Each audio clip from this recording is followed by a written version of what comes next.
Bom, o assunto hoje é os fitocannabinoides, né, no manejo do TEA. Eu trago algumas informações, assim, mais científicas, no entanto, tem muitas coisas hoje que a gente vivencia que ainda não foram publicadas, a gente imagina que em breve a gente vai ter bastante coisa publicada, nova, né, recente, sobre os fitocannabinoides menores, que têm sido estudados mais recentemente, mas eu vou focar na parte que a gente tem de mais robusto, tá? Bom, vou ter que mudar a página aqui, senão ele não vai. Bom, então, meu nome é sou bióloga, sou PhD em análises clínicas, então, estou sempre disponível pelo cartãozinho que está aí com a pastinha, quem teve interesse, tá, tem umas pastas ali. Tiver qualquer dúvida, precisar de artigo científico, às vezes, eu dou muito suporte também na titulação das doses, né, dependendo do caso, qual que é o fitocannabinoide melhor para cada caso, eu estou sempre disponível caso vocês tenham interesse, tá bom? Bom, começar falando, né, da linha do tempo da cannabis medicinal. A gente tem relatos de uso da cannabis para medicinal, para fins medicinais, desde 4.000 anos antes de Cristo, mas a gente tem isso bem estabelecido, né, bem documentado, cerca de 2.700 anos antes de Cristo.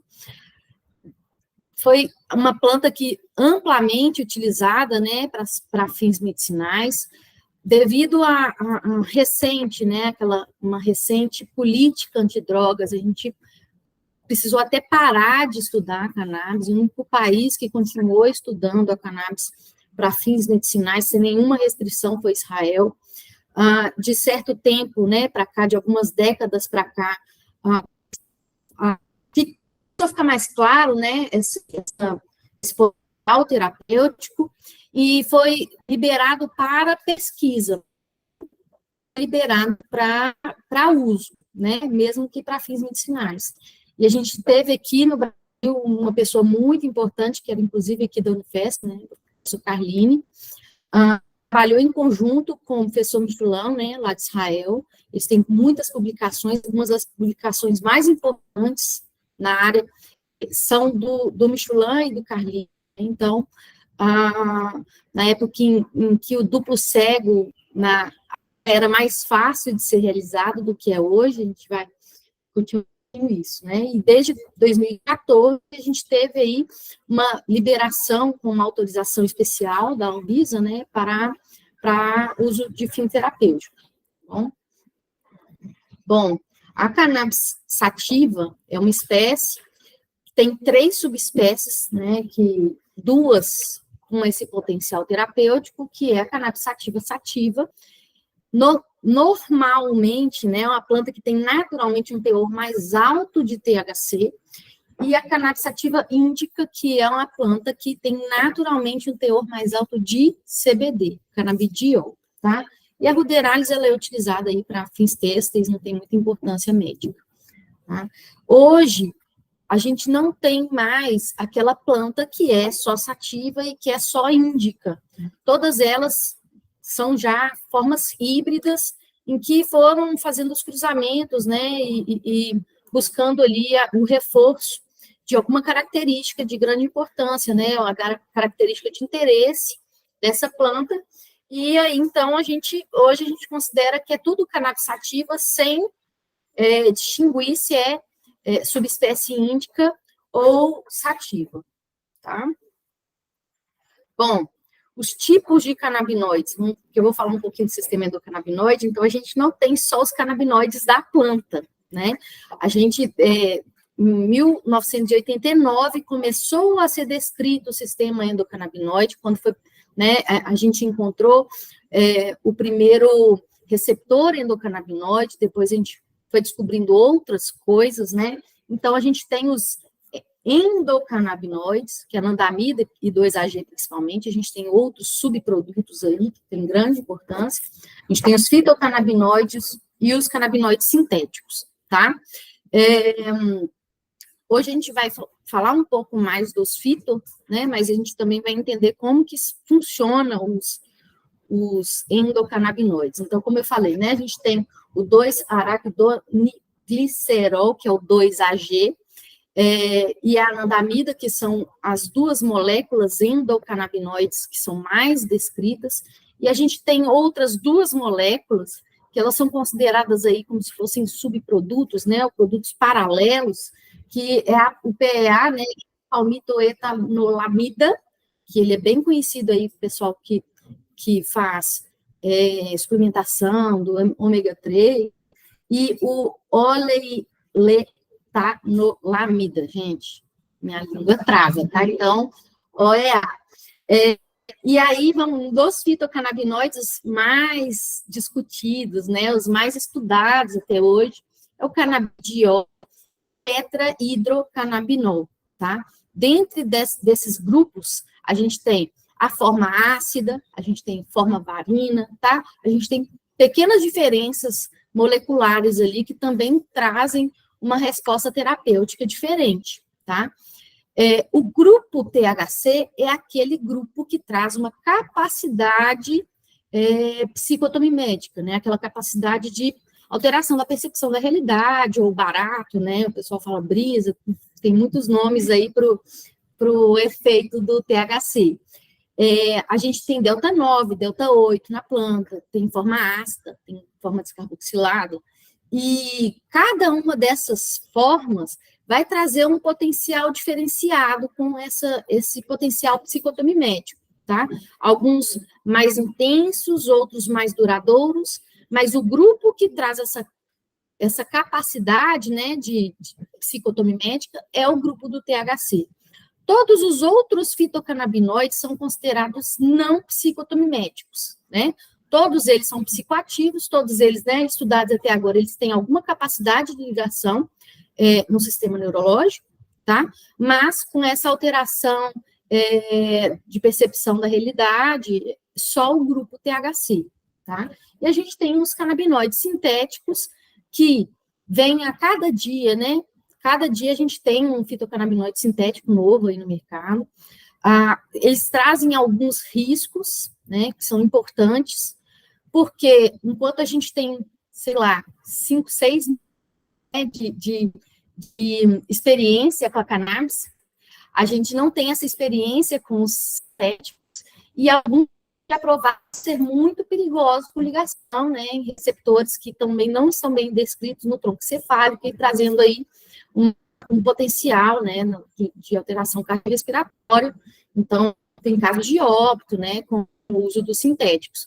No entanto, param, né, de serem inventados, porque o sintético, ele é patenteável, o que é terápico não é. Porque da planta, a gente tem aí esse potencial de extração, mas ninguém pode patentear, né, um produto natural. Então, acaba que muitas das pesquisas, elas acabam vindo muito mais para o lado, né, do sintético do que do natural, exatamente por causa dessa questão econômica mesmo, né? Quem financia grande parte desses estudos são as farmacêuticas, né? Então, a gente tem aí ainda o CBC, o CBG, o CBN, todos eles hoje já bem utilizados para fins terapêuticos, tá? Para fins medicinais. Emília, e aí a K9 que está aí sendo falada. Então, vamos falar da K9. Aí, né?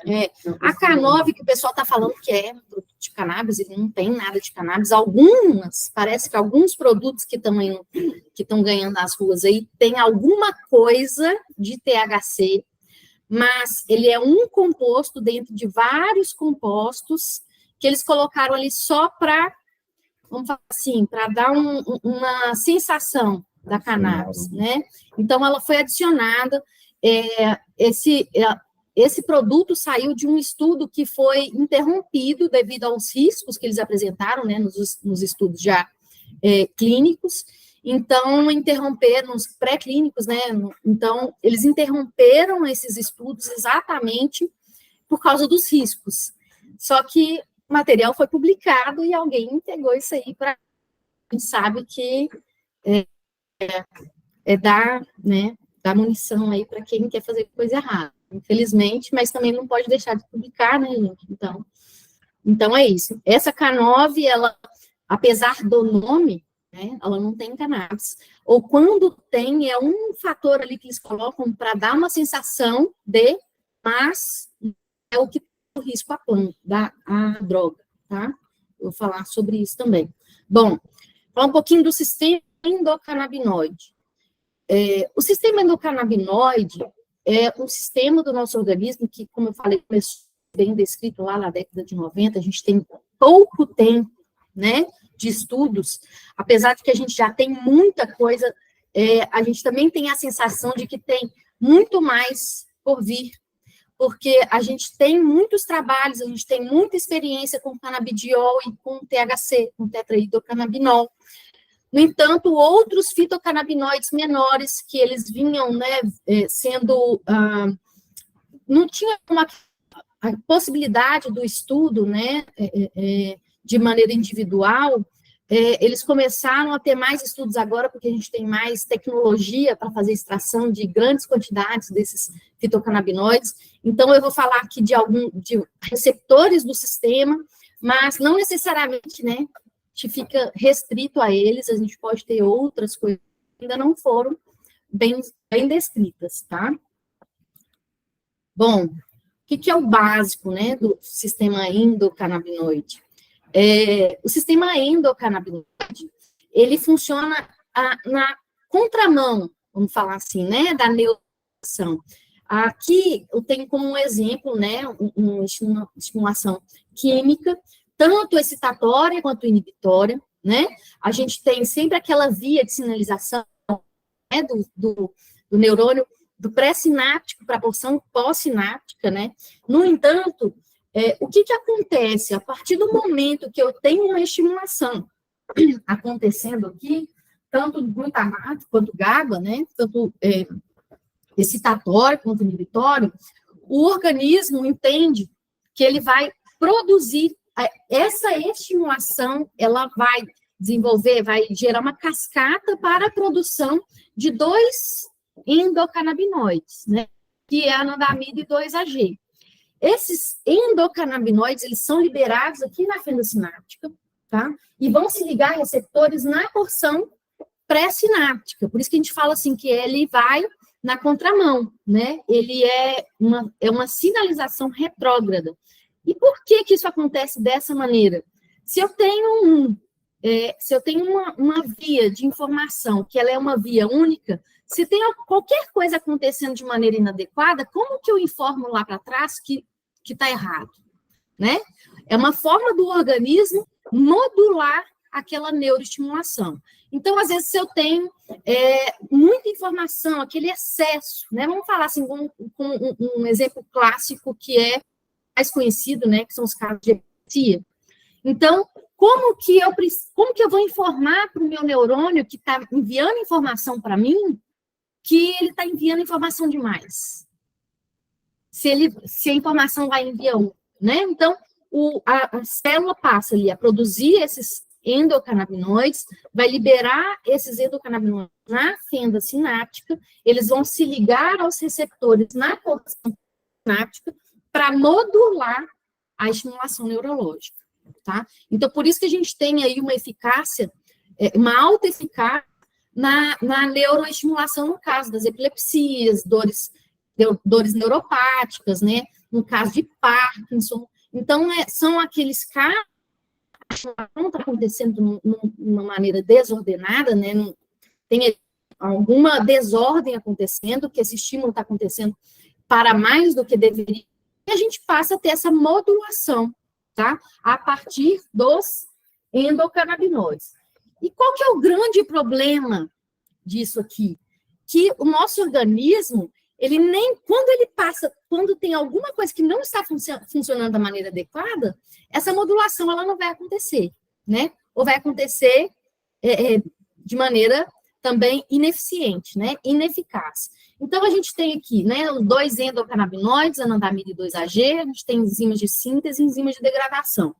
E aí, quando eu falo de endocannabinoide, enzimas de síntese, enzimas de degradação, eu tenho os receptores específicos endocannabinoides, né? Quando eu vou falar um pouquinho mais para frente, a gente vai ver que tem outros receptores que vão funcionar ali de uma maneira acessória. Quando eu tenho qualquer disfunção ali, às vezes eu tenho uma quantidade menor de receptor, às vezes eu tenho uma produção mais baixa dos endocannabinoides, às vezes eu tenho um excesso das enzimas de degradação. Tudo isso pode levar a um mau funcionamento desse sistema. Hoje, o que está provado que é o que mais altera o funcionamento desse sistema é a inflamação crônica. A inflamação que o nosso organismo está preparado para passar por um momento de inflamação em fase aguda, não por meses e anos, né, a fio, passando por essa inflamação. E a gente obrigatoriamente tem que falar aí tanto da qualidade, né, do estilo de vida e alimentação, porque está muito relacionado à questão intestinal. A gente tem muitos receptores, inclusive endocannabinoides no intestino, né? Então, a gente passa aí a ter uma inflamação no nosso organismo, e a inflamação causa ela leva a uma menor produção dos endocannabinoides, tá? E aí a gente também tem trabalhos, né, vou falar aí no caso dos autistas, né, do TEA, que vários trabalhos já mostrando que em grupos que estão no transtorno, né, tenham alteração dessas quantidades de endocannabinoides em nível cérebro, tá?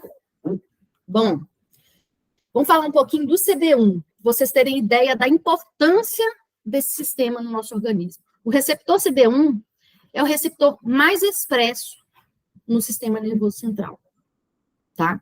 E aí a gente assusta, como que a gente só sabe disso há 30 anos, né? Ou pouco mais que isso.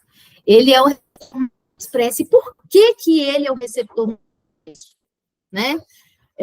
Eu vou falar um pouquinho mais para frente, mas olha só, eu quero que vocês observem aonde que ele é mais expresso no cérebro, né? A gente vê ele muito expresso aí no córtex cerebral, no córtex, né, no córtex como geral, né? A gente tem uma expressão no hipocampo, nos gânglios da base, né? Então, a gente tem uma alta expressão nos locais que a gente sabe modular as sensações, os sentimentos, né? Também a questão do equilíbrio, né? Quando a gente fala aí do cerebelo, a gente não tem ou uma quantidade muito baixa do tom cerebral, tá? Isso explica por que nunca houve no mundo nenhum caso de morte por overdose de maconha. Ninguém nunca morreu, não existe essa descrição, tá? Deixa eu só autorizar aqui uma pessoa entrar, pronto. Não existe. Em quantos 1000 anos de uso da droga, né?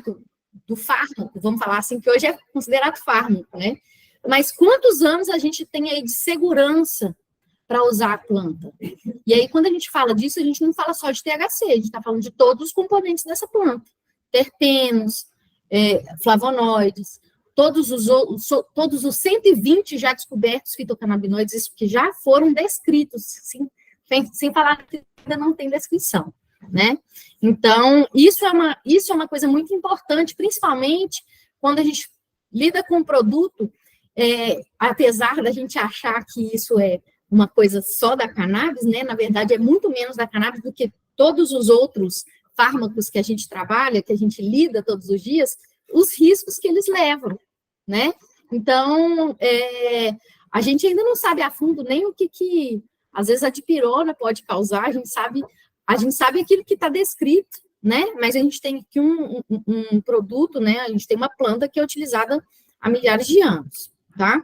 Bom, a gente tem os dois receptores canabinoides bem descritos, receptor CB1 e receptor CB2. O receptor CB1, ele é muito bem expresso no sistema nervoso central, ele também é expresso no sistema nervoso periférico, né, nos terminais. O CB2, ele é mais expresso no sistema nervoso periférico e nas células imunológicas. Porém, até hoje, não foi descrito nenhum tecido do nosso organismo que não foi encontrado nenhum desses dois receptores, tá? todos os locais que foram pesquisados até o momento foram encontrados receptores canabinoides, tá? A gente tem, por exemplo, 2 grandes exemplos fora do sistema nervoso, né? Que é o sistema digestório e a pele. São 2 locais que têm muitos receptores endocannabinoides, tá? E aí, o que é legal para a gente gravar aí do sistema, o sistema endocannabinoide em si? Que a gente tem uma produção sob demanda, eles vão ser sintetizados sob demanda, né? Vão acontecer através de uma sinalização retrógrada com uma finalidade de neuromodulação, tá? Então, esse é o sistema endocannabinoide, vamos falar assim, propriamente dito, é o sistema curto. Mas a gente tem um sistema que é mais amplo, né? A gente observa aqui tudo, a gente tem aqui essa imagem que fala que é CBD, mas do mesmo jeito que o CBD é capaz de se ligar a esses receptores, os nossos endocannabinoides também são, tá? Então, a gente tem uma capacidade de ligação na 5-HT1-alfa, nos canais TRPV, tá? Canais de dopamina, GPR55, a gente tem possibilidade de ligação em canais, em receptores nucleares, tá? Inclusive, tem um trabalho super recente, eu vou te mandar, e aí você encaminha pessoal, que fala sobre a indução molecular, né? A indução do nosso exoma para modular aí a produção dos nossos endocannabinoides. Então, é muito amplo. Quando a gente vê por que ele é tão amplo assim, né? A gente tem aqui, por exemplo, naquele sistema que eu falei que é o sistema básico, né? Com receptor CB1, receptor CB2, né? E aqui a gente tem uma visão mais ampla, né? Da capacidade de ligação. Qual que é a função desse sistema, né? Por que ele tem ele é tão amplo? Por que ele vai interagir com tantos outros sistemas? Porque a função dele, no final das contas, é trazer homeostase corporal.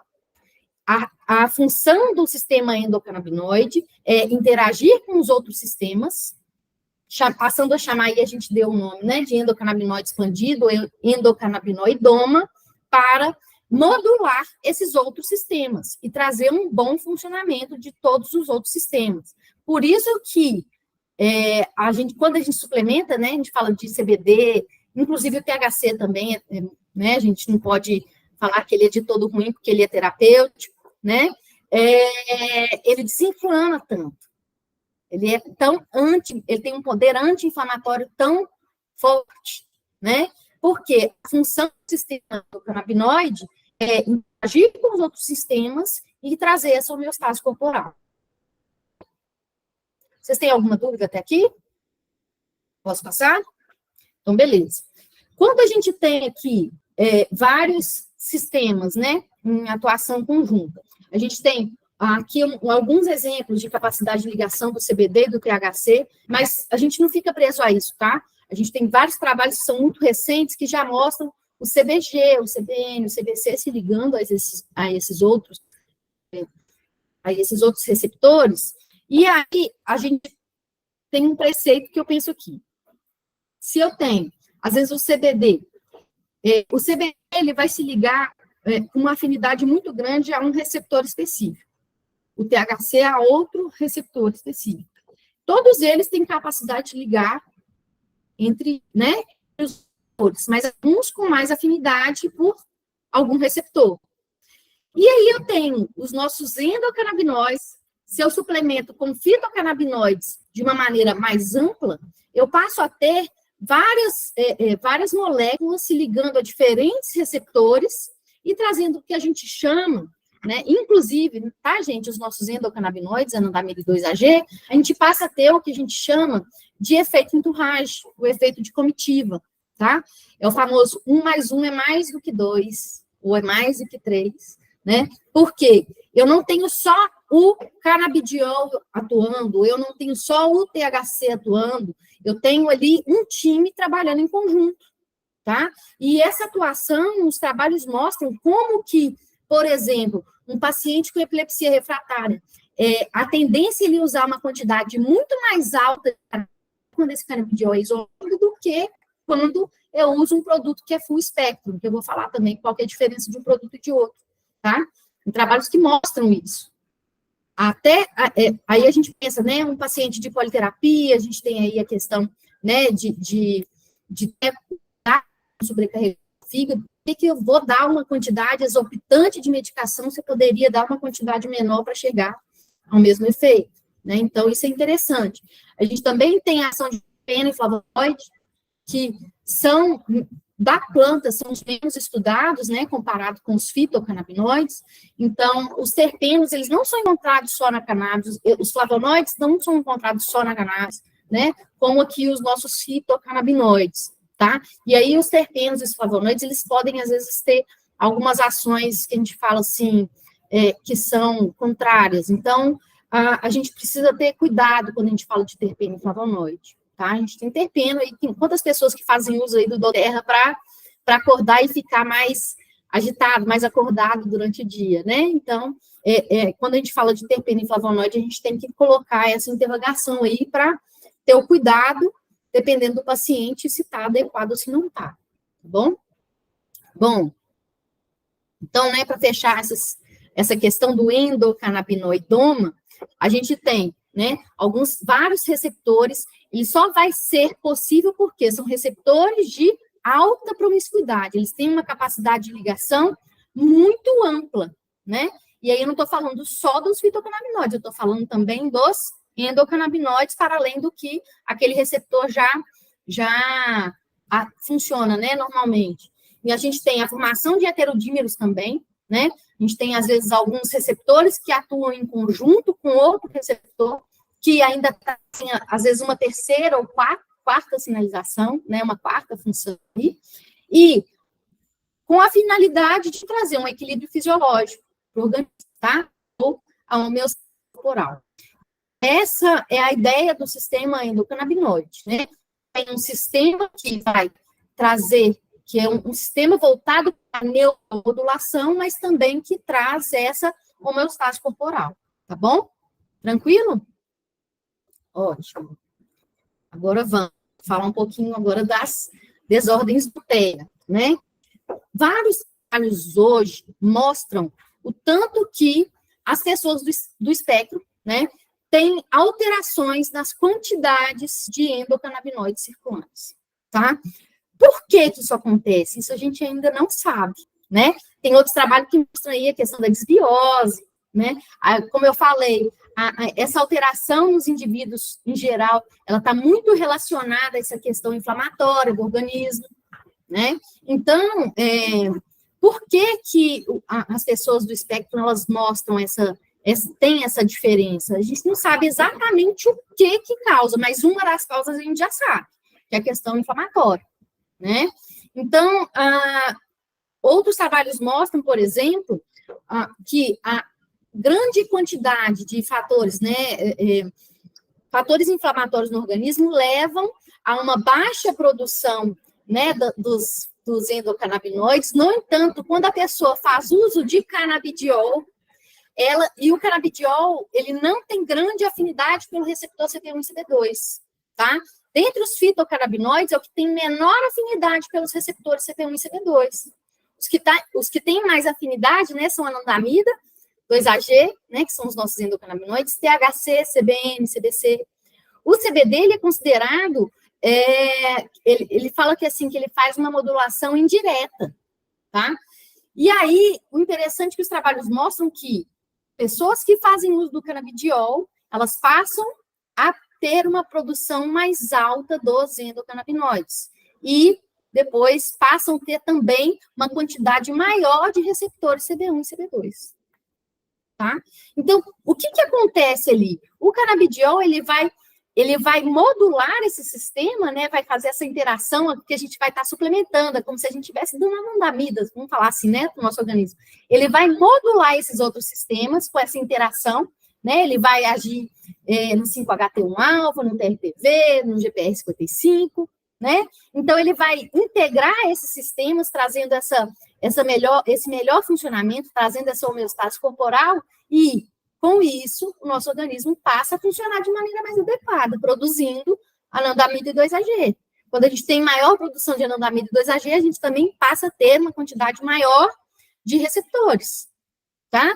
quanto os outros fitocannabinoides, CBC, CBN, CBG, eles garantem que, quando a gente tem aí, né, esses receptores ocupados por esses fitocannabinoides, a gente evita a recaptação, né, dos nossos endocannabinoides. Então, a gente também passa a ter uma quantidade maior desses endocannabinoides circulantes, tá?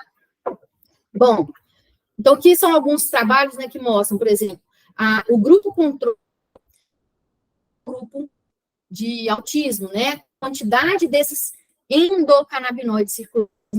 Na anandamida, a gente observa isso, a gente observa isso, tá? Mas não no 2-AG. 2-AG não tem essa observação, tá? 2-AG é o nosso endocannabinoide que está mais voltado para o sistema imunológico, tá? E a anandamida, ela está mais voltada para essa neuromodulação, tá? Não significa que elas não interajam, mas são os focos, tá? E aí também o ácido araquidônico, que também está relacionado a esses endocannabinoides, o ácido araquidônico também mantém um padrão, não foi observada essa diferença, tá? Então, quais são 3 endocannabinoides considerados, né, que mostram essa alteração no grupo TEA?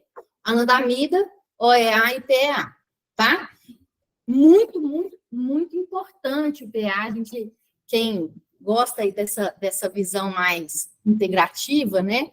Como que ele é importante para a questão do cognitivo, está muito voltado. Quantas crianças fazem, às vezes, suplementação de ômega e melhoram, né? O quadro neurológico, melhoram aí tanto a capacidade de raciocínio, né? Então, isso aqui a gente já sabe qual que é a importância desses endocannabinoides, mesmo que de uma maneira indireta, né? Bom, como que seriam esses endocannabinoides no sistema neurológico? A gente tem a anandamida, que ela vai se ligar aos transportadores, né, dos endocannabinoides, vai se ligar aos TRPV, vai se ligar ao CB1, tá? O 2-AG, ele vai se ligar muito ao CB1, a GPR55, também aos transportadores. No entanto, o PEA e o OEA, ele vai se ligar mais às GPR119, tá? Vou mandar todos esses artigos que eu tirei, essas informações, eu vou encaminhar para vocês, tá? E a gente também tem receptores nucleares, a gente também tem receptores mitocondriais. Então, é muito amplo, é muito amplo. Vamos falar assim, que é quase impossível falar todas as possibilidades, porque a gente tem aí uma exponencial, né? Então, todas essas conexões, quando o resultado disso que a gente vê na clínica, é um paciente que ele tende a ter uma resposta, um melhor cognitivo, né? Às vezes são pacientes que também são epiléticos, tem muito isso nessa sobreposição, tem muita sobreposição também com o TDAH, são pacientes que também conseguem manter uma linha de raciocínio, tá? Começa a atividade terminar sem antes da vida. Meu caso, tá, gente? Falar um pouquinho agora dos fitocannabinoides. Os fitocannabinoides tem ainda? Então, os fitocannabinoides, eles são extraídos, né, dos tricomas das flores da planta cannabis, tá? Então, aqui, ampliando, né, isso aqui seria um esquema do que é esse tricoma. Esses fitocannabinoides, eles vão ser produzidos e ficam aqui armazenados nessa cavidade do tricoma, tá? Qual que é o primeiro fitocannabinoide a ser produzido na planta? O CBG da forma ácida, tá? É o que a gente chama de canabinoide mãe, fitocannabinoide mãe. A partir do CBG na forma ácida, todos os outros fitocannabinoides serão produzidos a partir da degradação dele. Então, uma flor que é mais jovem vai ter uma quantidade maior de CBG na forma ácida, tá? A partir dele, a gente tem o grupo de CBC, o grupo de CBD, o grupo de THC, do delta 9 THC, a gente tem um outro grupo, que é do delta 8 THC, tá? A partir da degradação do delta 9 THC, a gente tem um canabinoide muito importante, que é o CBN, canabinol, tá? Que não traz essa capacidade de alteração da realidade também, mas é um subproduto do THC, tá bom? E eles têm aí uma ação. Da mesma forma que a gente fala lá dos receptores, observa essa sobreposição de ação. Então, a gente vê, todos os fitocannabinoides têm algum potencial anti-inflamatório, né? Todos eles têm algum potencial voltado para o cognitivo, para a neuromodulação, tá? Mas a gente tem alguns que são mais, mostram essa resposta de uma maneira mais intensa, tá? A gente tem um fitocannabinoide, né, ou um grupo de fitocannabinoide que tem uma importância, e vamos falar no quesito contraindicação, que é o delta-9-THC, e dependendo do caso, a gente engloba todos, né? Que são os pacientes que têm esquizofrenia, eles têm uma maior tendência, tá, a entrarem em crise quando usam THC, porque o THC, ele tem um potencial ansiogênico, tá? Claro que é aquela questão da dose, né, gente, do veneno para o remédio. A maior parte das pessoas, ao usar uma quantidade baixa de THC, elas têm um efeito ansiolítico. Porém, se essa dose fica muito alta, em algum momento naquele organismo, ele vai trazer um potencial ansiogênico. O que se percebe é que alguns grupos, eles têm um risco aumentado de trazer esse potencial ansiogênico a doses mais baixas, como é o grupo dos esquizofrênicos, por exemplo, né? Quando tem uma esquizofrenia também, desse cuidado, tá? Então, é o grupo que a gente fala assim, que não vai ter risco, sabe? Porque o THC, ele tem um potencial terapêutico muito importante, tá? Principalmente naquele efeito o efeito do rádio, eu vou mostrar isso aqui para vocês, qual que seria a diferença desses potenciais. Então, quando eu dou, vamos falar assim, um paciente do espectro, a gente tem pacientes que eles são naturalmente muito ansiosos, agressivos, né? A maior parte deles responde muito bem ao THC. Mas a gente tem um grupo que pode se tornar um pouco mais agressivo, um pouco mais ansioso. E aí tem que ter um filtro que é muito difícil de se fazer. Por quê? A gente está lidando com fitocannabinoides que eles vão modular e vão trazer um potencial do cognitivo para essa pessoa, principalmente criança, né, que às vezes não consegue falar, não consegue se expressar muito bem, e ela não está acostumada com aquela potência toda de raciocínio. Às vezes ela fica faladora demais, às vezes ela fica agitada, assim, porque quer brincar, quer montar, quer fazer, mas não é porque aumentou a ansiedade, é porque essa pessoa está lidando com o cérebro, com uma capacidade que ela não sabia que ela tinha. Então, esse momento de euforia, entre aspas, né? Euforia é porque ela está lidando com algo totalmente novo. Ela não sabe lidar com essa Ferrari que eu tenho. Lá uma Brasília, e agora ela tem uma Ferrari. Quem que não fica empolgado? Né? Então, é muito legal a gente saber fazer esse filtro para não estar ali, para a gente, para não tirar, né, sem saber de verdade se essa pessoa pode ou não fazer uso, tá? Porque o THC, ele, em baixa quantidade, ele é importante. E aí, o que a gente fala, o interessante disso é a regra, né, mais ou menos, vamos falar assim, uma regra, entre aspas, também, é usar o THC e retirar caso essa pessoa realmente traga essa questão da ansiedade de uma maneira importante, caso ela se fique mais agressiva, né? Então, o THC é aquela interrogação, tá? A chance de dar certo é muito maior do que dar errado, principalmente a doses mais baixas, que a gente vai ver que as dosagens que a gente usa no THC normalmente são doses bem baixas, tá?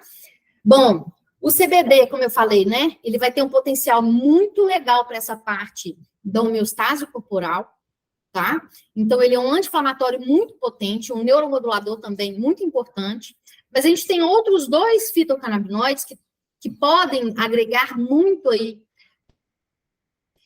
Infelizmente, de tecnologia mesmo, a gente passou a ter a chance da melhor, que é o CBN e o CBG. O CBN, o que a gente observa, uma observação, isso em modelo animal. A gente trabalha com o CBN e o CBG há mais ou menos 1 ano de maneira isolada. Eu acredito muito fortemente que em pouco tempo o CBG ele vai ser mais prescrito do que o CBD, porque ele mostra um potencial do cognitivo, uma coisa assim, muito, muito significativa, tá? Posso dar meu exemplo, né? Eu estava usando 70 miligramas de Venvance. Hoje eu estou usando 10, porque eu uso o CBG junto, né? E meu objetivo é cortar 100% do Venvance. Né? Antes eu não conseguia, foi um martírio estudar na minha vida, eu nunca consegui ficar mais do que 15 minutos focada fazendo a mesma coisa. Hoje, às vezes alguém tem que parar e me lembrar de comer, porque eu não paro, nem para comer, nem para beber água, nem nada. Então, ele para o cognitivo é algo extraordinário. E quem prescreve, né, os médicos que a gente tem mais contato, que já trabalham com os canabinoides há mais tempo, já têm mais experiência, não, todos os pacientes de TEA que chegam para mim estão usando CBG junto. Todos eles. Que vêm desses médicos que já têm mais experiência, sabe? E realmente é uma mudança de vida, porque a criança que não conseguia formar frase fala igual uma tagarela, né? Começa a apontar, começa a se expressar de uma maneira muito mais eficaz, né? E desenvolver, enfim. Já o CBN, ele mostra esse potencial muito focado para o sono. Então, a gente tem crianças que são muito ansiosas, né? Às vezes são também muito agressivas, que normalmente são as que apresentam essa dificuldade com o sono, quando usam o CBN, e o CBN é assim, uma coisa automática. Você deu, em meia hora a pessoa está com sono. Né? Então, a pessoa passa a ter mais qualidade de vida, porque se dorme melhor, quem dorme bem tem mais qualidade de vida. Quem não dorme não tem qualidade de vida, não existe. Isso aí, para mim, é um caminho. Né? É a mesma coisa lá da inflamação. Vou tomar tudo isso aqui, vai me ajudar a desinflamar. Se eu ficar com menos massa, eu estou jogando contra. Vou ter resultado? Vou, mas não é a mesma coisa que se eu, né?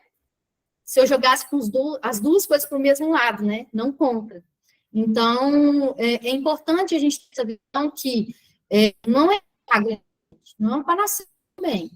Então, tudo isso tem um fundamento, tem uma explicação. Por que funciona? Então, tem toda essa sinalização que mostra do porquê que ele funciona. E aí, quando a gente entende que ele vai atuar muito nessa questão inflamatória, o que eu preciso é evitar que o meu organismo continue inflamando. Né? Eu vou ter um resultado muito mais robusto, mais rápido. Né? Bom, as formas de usar. São 3 formas principais, né? A gente tem o uso tópico. Como eu falei, a nossa pele tem muito receptor canabinoide. Muito receptor canabinoide. Tá? A forma oral, o que a gente fala normalmente, o mais adequado é pingar embaixo da língua. Se forem quantidades grandes, a gente dividir isso um pouquinho, sabe? Dá um pouquinho, 10 minutos, dá mais um pouquinho, porque a gente evita o metabolismo de primeira passagem. Né? Então, se eu estou usando 5 a 10 gotas, tudo bem, tranquilo, vai de uma vez. Agora, se eu vou usar meio ml, eu vou ingerir grande parte disso. Então, o ideal é que eu, né, espace um pouquinho aí para otimizar, tá? E a forma inalada, né, gente, que todo mundo mais conhece. Que tem, sim, o seu valor, né, mas não no grupo que a gente, né, que é o foco aqui, mas a forma inalada, sim, porque a parte, né, o que é absorvido no inalado também é muito alto, tá?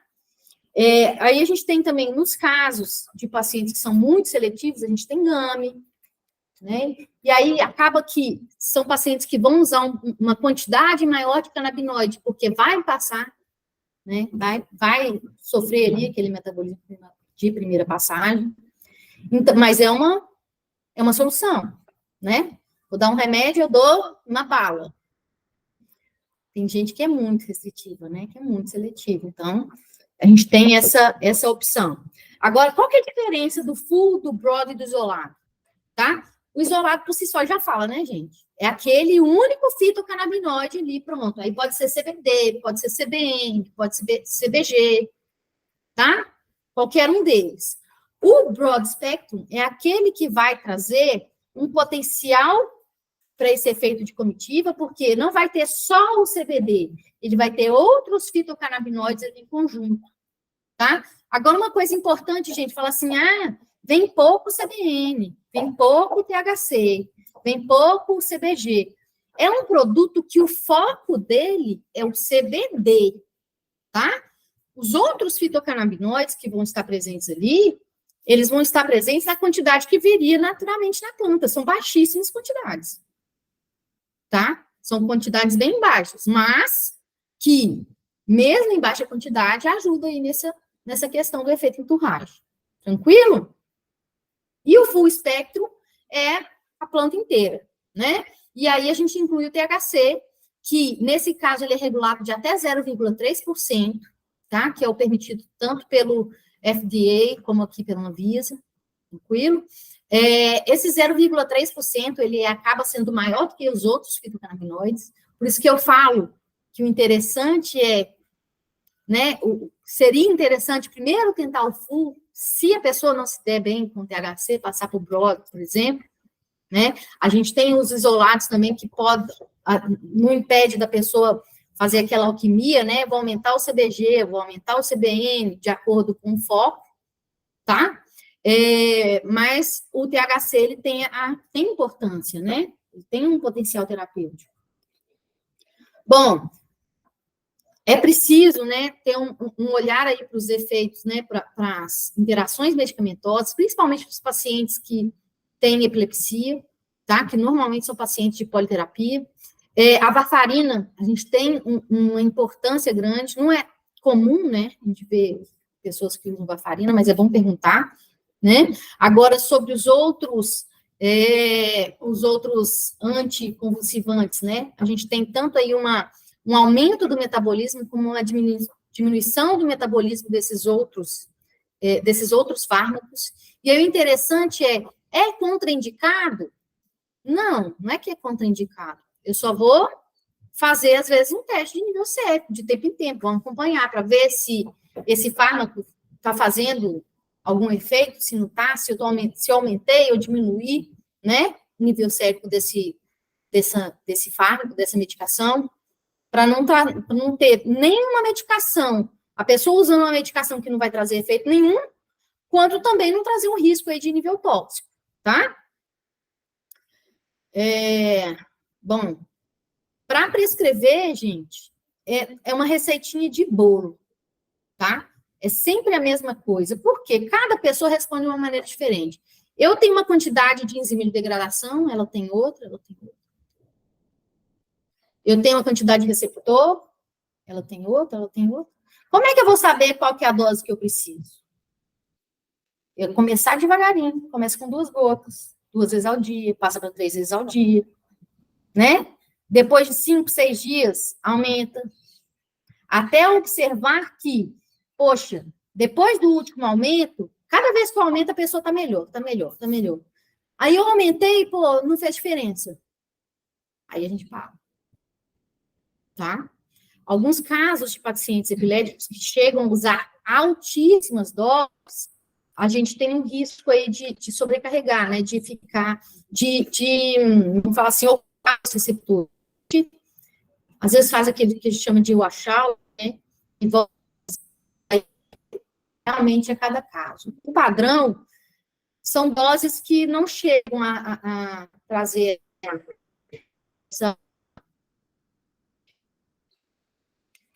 esse excesso, né? Vou dar um exemplo de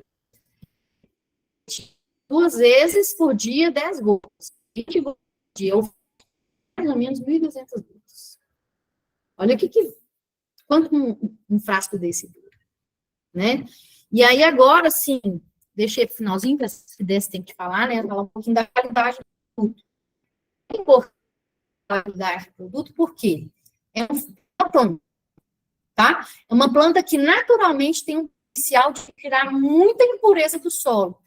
A impureza no solo vai parar na planta, certo? Metal pesado, agrotóxico, ok? Então, isso. Tratando um paciente que eu quero melhorar o cognitivo, estou dando metal pesado para ele, não combina, né? Então, é importante a gente ter esse olhar para a qualidade do produto, né? É muito a gente ter esse olhar para a qualidade do produto. Alguém queria entrar aqui e assistiu. Porque eu posso uma coisa, né? Não posso jogar contra, tá? E aí tem uma outra questão. A forma que vai ser produzida essa medicação vai falar muita coisa, porque eu tenho os fitocannabinoides, eu tenho eles descarboxilados, né? Aquela parte descarboxilada, ela é muito mais biodisponível, ela vai ter uma resposta terapêutica muito mais efetiva. Então, tem uma maneira de descarboxilar sem degradar a molécula toda, né? Eu só quero descarboxilar, eu não quero destruir, né? Então, um produto que a gente tem aí uma garantia e certificado de análise todo mundo entrega, tá, gente? Não é só isso, a gente tem aí vários fatores que a gente precisa considerar, tá? Então, essa questão da qualidade do produto, ele é muito importante, porque médico prescreveu isso aqui, mas não vou tentar não, já tem. Eu falei assim, olha, tenta aqui, só um, tenta esse aqui, você vai ver a diferença. A pessoa recebe em menos de uma semana, tá me ligando de volta. E assim, acontece muito, porque é um produto de má qualidade. Isso acontece com qualquer fármaco, né, gente? Não só com o cannabis, né? Isso acontece com qualquer um, tá? A gente tem, eu deixei na pastinha, tem uma de receita, né? Queiram prescrever. O que tem que ter essa receita de acordo com a vida? Tem que ter o nome do paciente, o nome da marca do produto, porque a autorização não é ativo, tá? Aí tem que ter qual que é o princípio, qual de miligrama, apresentação, gotas, se é creme, ok? A quantidade de frascos é a quantidade que, na hora de entrar com a medicação no país, é aquilo que vai ser permitido, tá? Então, a pessoa quer comprar 5 frascos e na receita tem só 3, ela só pode comprar 3, tá bom?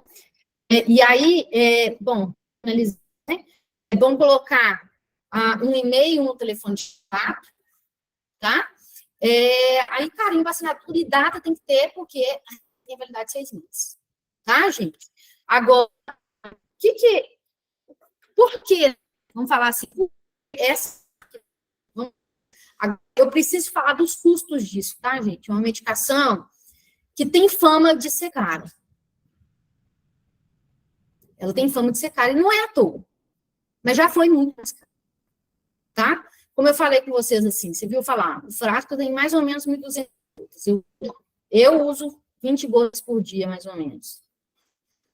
Quanto tempo isso vai durar? Uns 3 meses? Mais ou menos, né? Faz conta aí. Tem gente que tira 3, 4. E um produto que custa $100, tá? Comprando, às vezes, da farmácia, que também não é igual, tá, gente? Da farmácia não é igual, porque a gente tem aquelas questões que eu falei, do full, do isolado, do broad, tá? R$ 2.400. Tem $500. É uma diferença, assim, então, é o que vai viabilizar a vida do paciente. Então, são coisas que é um pouco chato, né, de falar dessa parte comercial, mas é importante, porque o que adianta um fármaco que não é acessível para ninguém? Não adianta nada. E aí o que a gente observa uma tendência é a pessoa diminuir os outros fármacos a partir do momento que estão usando os canabinoides. Tem um paciente que eu acompanho quase que diariamente. Ele já está no 3º mês de desmame do aripiprazol. Cara, você vê esse menino. Uma coisa. Dá vontade de ir lá no Paraná só para tá ele. Assim, desenvolvimento é coisa... A família fica tão feliz porque não é saúde só para criança, não. É saúde para a família toda. Às vezes é uma mãe que não dorme há anos, a criança dorme. Você não dá qualidade de vida só para a criança. Você está dando qualidade de vida para a família inteira. Isso faz muita diferença. Até no tratamento a longo prazo. Né? Às vezes a criança tem na terapia ali, até por cansaço, porque não consegue desenvolver, né? Então é isso, gente. Eu queria, espero que tenha deixado aí minutinhos para a gente falar.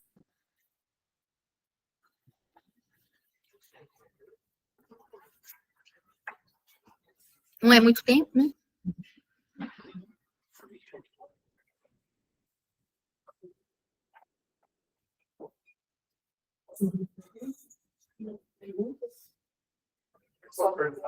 Pode.